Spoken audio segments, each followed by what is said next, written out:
আপনারা কি দেখতে পাচ্ছেন, কি লেখা পিঠা উৎসব, এবং এখানে গাছ আমাদের পুরা কিন্তু একদম নতুন একটা উৎসব আমাদের হলে। আমরা খুবই খুশি এবং প্রমোদ ম্যাডামের কাছে অনেক ধন্যবাদ এত সুন্দর একটা আয়োজন করার জন্য, এবং যারা অক্লান্ত পরিশ্রম করে যারা এগুলো সাজিয়েছে এবং এই প্রোগ্রামটি অ্যারেঞ্জ করেছে তাদেরকে অনেক অনেক ধন্যবাদ।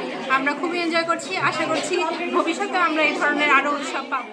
আজকে আমাদের বার্ষিক ক্রীড়া প্রতিযোগিতা অনুষ্ঠানে পুরস্কার বিতরণী অনুষ্ঠানের আয়োজন করেছি এবং সেই সঙ্গে পিঠা উৎসব 2025-এর আয়োজন করতে পেরে আমরা খুবই আনন্দিত।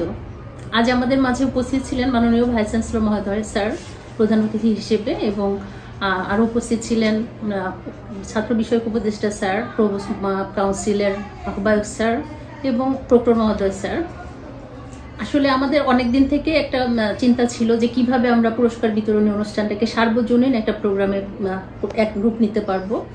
এই লক্ষ্যে আমরা চিন্তা করলাম যে হ্যাঁ, আমরা পিঠা উৎসব করে টোটাল হলের মেয়েদের ইনভলভ করতে পারি এবং সেটা অনেক সুন্দর উপভোগ্য একটা প্রোগ্রাম হবে। আমার চাকরি জীবন নিয়ারলি 42 ইয়ার্স টু গো, প্রায় 42 বছর হবে my job life very soon. And কোনো আমার মেয়েদের মায়েদের হলে ঢুকা এটাই আমার প্রথম কাজে। এটা অন্য স্যারেরা হয়তো বিভিন্ন সুযোগে ঢুকেছে, আমি যেহেতু বুড়া মানুষ কাজে আমার anyway I got this privilege being the vice chancellor of this university. এবং হলের ভিতর পরিবেশও আমি যা দেখলাম আরও উন্নত করতে হবে, লেখাপড়া এবং ডিসিপ্লিন যেগুলো তোমাদেরকে বলেছে অবশ্যই তোমরা আমাদের মেয়ে কাজে সব কিছু মেনে চলবা।